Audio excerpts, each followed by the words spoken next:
So, today we will learn about narrative text. Usually, narrative text is used to entertain the reader or listener, but often it also contains a moral message that can be picked up.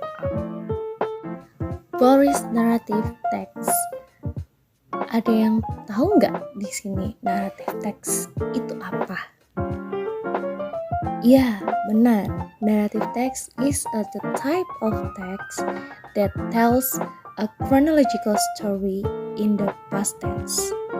Atau biasanya teks narasi adalah suatu cerita yang dibuat runut atau runtut dalam kalimat lampau. Naratif teks menceritakan tentang cerita imajinatif ataupun cerita nyata yang dimodifikasi dan disusun melalui urutan kejadian yang terjadi di masa lampau. Salah satu jenis teks ini bertujuan untuk menghibur dan menyampaikan pesan moral kepada pembaca atau pendengar. We move to the generic structure of narrative text. Jadi, kita akan berpindah ke generic structure of narrative text. In every text has a generic structure. For narrative text, has four structure. The first is orientation, the second is complication, the third is resolution, and the last is reorientation. Di setiap teks pasti mempunyai sebuah struktur. Naratif teks sendiri mempunyai 4 struktur. Yang pertama ada orientasi, yang kedua ada komplikasi, yang ketiga ada resolusi, dan yang terakhir ada reorientasi.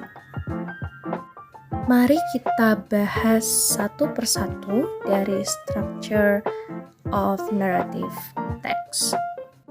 The first structure is orientation. It is the opening part of narrative text story. This section introduces the characters in the story and the settings of the story, which includes the setting of the place, time, atmosphere, and social conditions. It's been called setting.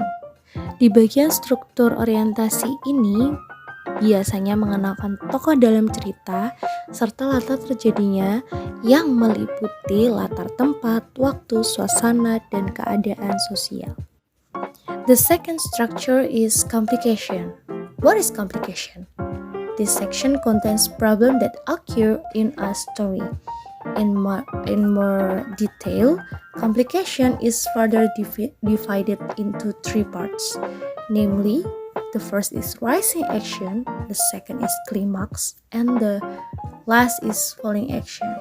Rising action is problem begin to rise, and climax the peak of the problem. Falling action, the tension of the problem begins to decrease and begins to find a point of resolution. Nah, di bagian ini berisikan permasalahan yang sedang terjadi di dalam sebuah cerita. Di komplikasi ini terbagi lagi menjadi 3 bagian. Yang pertama ada rising action atau masalah mulai muncul. Yang kedua ada klimaks, puncak permasalahan. Dan yang terakhir ada falling action atau tensi permasalahan mulai menurun dan memulai mencapai titik penyelesaian. We move to the third structure is resolution. What is resolution? These sections contains the completion or end of narrative text story. A story can close with a happy ending, a sad ending, or a cliffhanger. Kalau untuk di bagian yang ini berisikan tentang penyelesaian atau akhir dari sebuah cerita teks narasi. Sebuah cerita bisa ditutup dengan akhir yang menyenangkan, akhir yang menyedihkan, atau akhir yang menggantung. Finally, we in the last structure of narrative text. Reorientation, the last part of the narrative text structure. usually contains conclusion, moral values, or change in the character at the end of the story. This orientation is optional because it does not always have to be present in a narrative text. Jadi bagian dari struktur terakhir ini biasanya berisi tentang kesimpulan, pesan moral, atau perubahan watak tokoh di akhir cerita. Reorientasi ini sebenarnya bersifat opsional karena tidak harus selalu ada pada suatu teks naratif. This is the example of narrative text. The first is Snow White for the title, and the paragraph 1 is orientation. Why the paragraph 1 be an orientation? Because in paragraph 1 we can see introduce the character is Snow White, and the setting of the time is once upon a time. Anyone know why the second and the third and the fourth paragraph be a complication structure? Because these sections contains about problem begin to rise, the peak of the problem, and the tension of the problems begin to decrease and begins to find a point of resolution.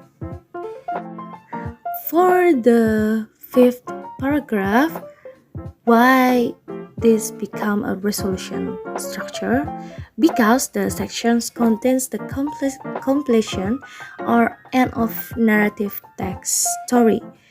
A story can close with a happy ending. Let's go to the next of types of narrative text. We can see kinds of narrative text is much. The first is fairy tales.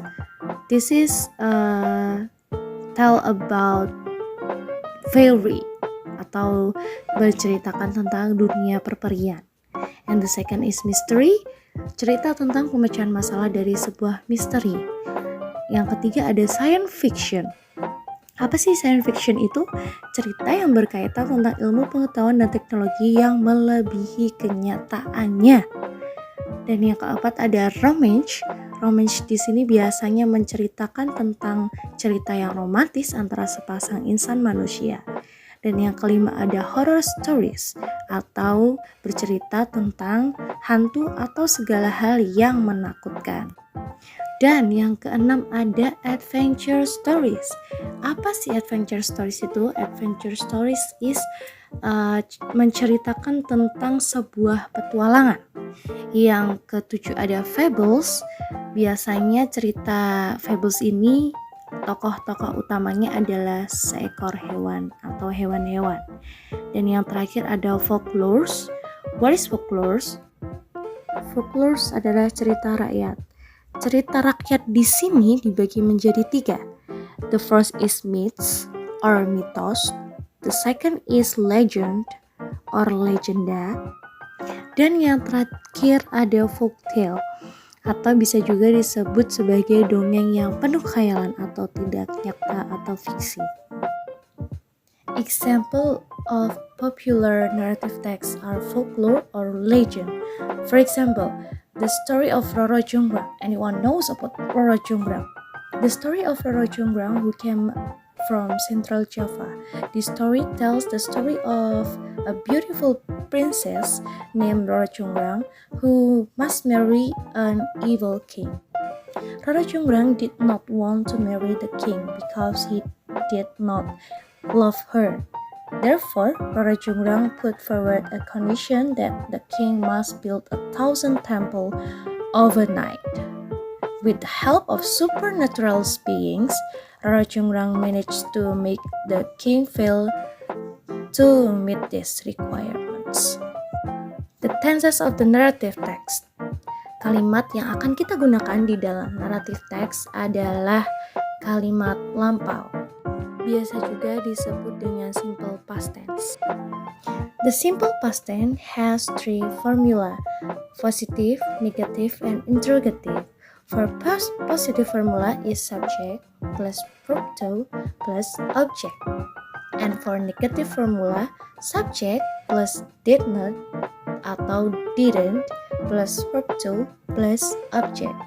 And the last is for interrogative.